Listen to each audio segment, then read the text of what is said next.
अस्सलामुअलैकुम and welcome to my channel. आज हम करेंगे चैप्टर नंबर 3 जर्नलाइजिंग, जिसका आज हम करेंगे क्वेश्चन नंबर 24। तो चलें अपनी वीडियो को कंटिन्यू करते हैं और इस सवाल को समझते हैं। यहाँ पर क्या हो रहा है, मिस्टर करीम जो कि एक सोल ट्रेडर हैं, उन्होंने कुछ ट्रांजैक्शन की हैं एक मंथ के दौरान। उन्होंने उसे कंप्लीट किया है। May 1 को उन्होंने क्या किया, उन्होंने अपना सामान बेचा जिसकी प्राइस क्या थी 15,000। तो उनके पास क्या आ गया, कैश आ गया 15,000 का। और इस 15,000 में से उसने 10,000 बैंक में डिपॉजिट करवा दिए थे उसी दिन ही।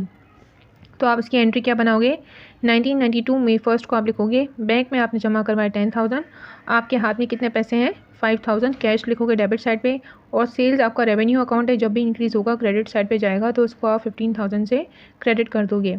May 3 को क्या होता है कि उसने रिसीव किया है चेक, जिसकी अमाउंट क्या थी, उस चेक पे कितनी अमाउंट लिखी हुई थी 2,000। और किससे रिसीव किया उसने, आगा से, जो आपने बैंक में डिपॉजिट करवा दिया। तो May 3 की आप जर्नल में एंट्री डालोगे, बैंक को आप डेबिट साइड पे करोगे बाय अमाउंटेड टू ₹2,000, और अकाउंट रिसीबल आगा का आप कम कर दोगे 2,000 से। उसने एडवांस में पेमेंट रिसीव की है 6 मंथ की, जिसकी अमाउंट क्या थी 6,000। ठीक है, उसने अपनी बिल्डिंग का कुछ पोर्शन रेंट पे दे दिया है। जब भी आप एडवांस लेते हो किसी से, तो आपकी लायबिलिटी ओपन होती है क्रेडिट साइड पे एज एन अनअर्न्ड। ठीक है, और जब भी आप एडवांस की पेमेंट करते हो, खुद करते हो ना, आप किसी को एडवांस पे दे रहे होते हो, तो आप प्रीपेड खोलते हो डेबिट साइड पे।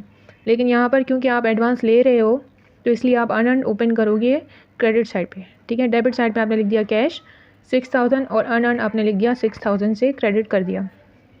आप इसको क्यों क्रेडिट करते हो, उसका मैं एक्सप्लेनेशन आपको अनअर्न्ड का दे चुकी हूँ पहले। अगर आपको समझ नहीं आ रही तो आप एडजस्टिंग एंट्री में वीडियोस के थ्रू जो है प्लेलिस्ट है, उसमें आप जाके चेक कर सकते हो।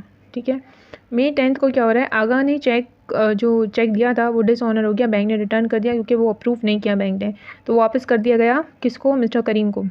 तो आप अगेन जो आपने 3 को एंट्री बनाई थी ना, May 3 को, बैंक और अकाउंट रिसीवेबल आगा का, उसको आप रिवर्स कर दोगे, वापस उलट कर दोगे। अकाउंट रिसीवेबल दोबारा ओपन करोगे आगा का 2,000 से, और बैंक को क्रेडिट कर दोगे क्योंकि बैंक में पैसे तो आए थे ही नहीं। तो इसी एंट्री को आप क्या कर दोगे, रिवर्स कर दोगे, तो वहीं पर ही कैंसिल आउट हो जाएगी। ये एंट्री क्या हो जाएगी, अगर आपने किसी एंट्री को कैंसिल करना हो तो आप उसका रिवर्स करके उसको कैंसिल कर सकते हो।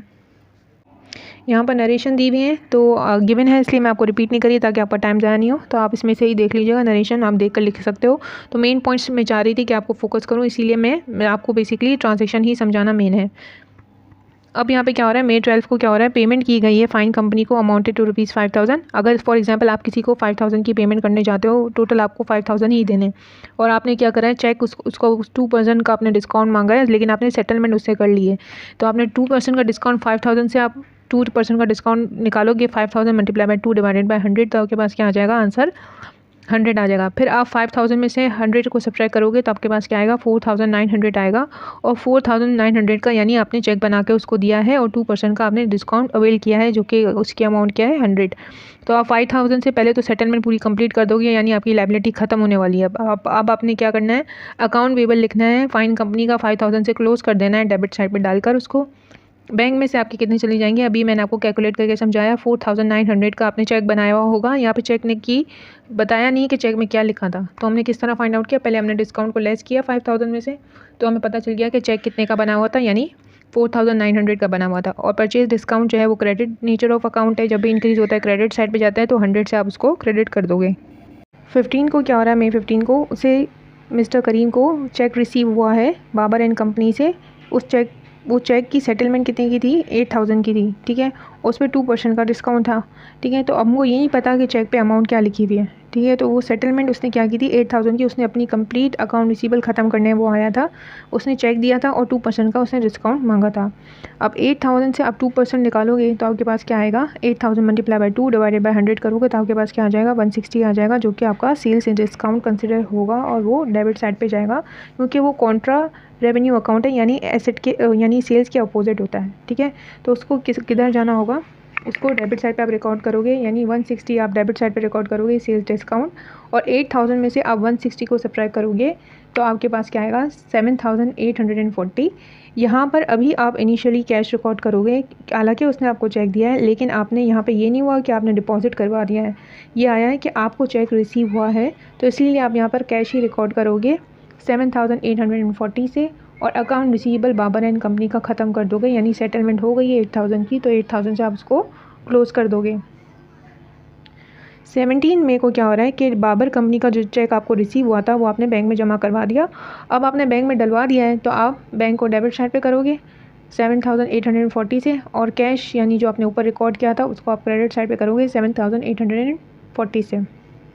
मई 20 को क्या हो रहा है, मिस्टर करीम ने विड्रॉ किया कैश जिसकी अमाउंट क्या थी ₹5000 बैंक से अपने घर के रेंट के लिए, तो वो उसने अपने पर्सनल यूज़ के लिए लिया है।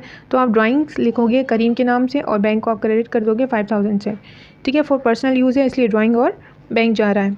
अब यहाँ पे देखिए मई 25 को क्या हो रहा है, withdraw cash from bank ₹3000 for business use के लिए कैश निकाला गया है। तो आप सिंपल इसमें क्या करोगे, कैश लिखोगे डेबिट साइड पे 3000 और बैंक को आप क्रेडिट कर दोगे 3000 से। मई 25 को क्या हो रहा है, परचेजेस की गई है मर्चेंडाइज कैश पर 6500 से। तो परचेजेस है सिंपल है, कैश पर है तो डेबिट साइड पे आप परचेजेस लिखोगे और कैश को क्रेडिट कर दोगे 6500 से। मई 30 को क्या हुआ है, पेड सैलरीज की गई हैं स्टाफ को कैश में, तो सैलरीज एक्सपेंस आप डेबिट साइड पे लिख दोगे और कैश आपके पास से चला जाएगा 10000। और 31 को क्या हो रहा है कि कैश शॉर्ट हो गया यानी कम लग रहा है आपको 10 रुपीज़ से, तो आप लिखोगे कैश शॉर्ट और लिखोगे एंड ओवर ₹10 डेबिट साइड पे लिखोगे और कैश जो है आप क्रेडिट कर दोगे क्योंकि आपके पास से खो गया तो आपने ट्रांसफ़र कर दिया और कैश आप क्रेडिट साइड पे कर दोगे 10 रुपीज़। होप आपको अच्छे से समझ आया होगा। अगर आपको वीडियो अच्छी लगती है तो कहीं लाइक करिए, शेयर करें और सब्सक्राइब करना मत भूलिएगा। और कोई चीज़ अगर आपको समझ में नहीं आता है तो आप उसको कमेंट बॉक्स पे कमेंट करके ज़रूर पूछ सकते हैं। ओके, अल्लाह हाफ़िज़।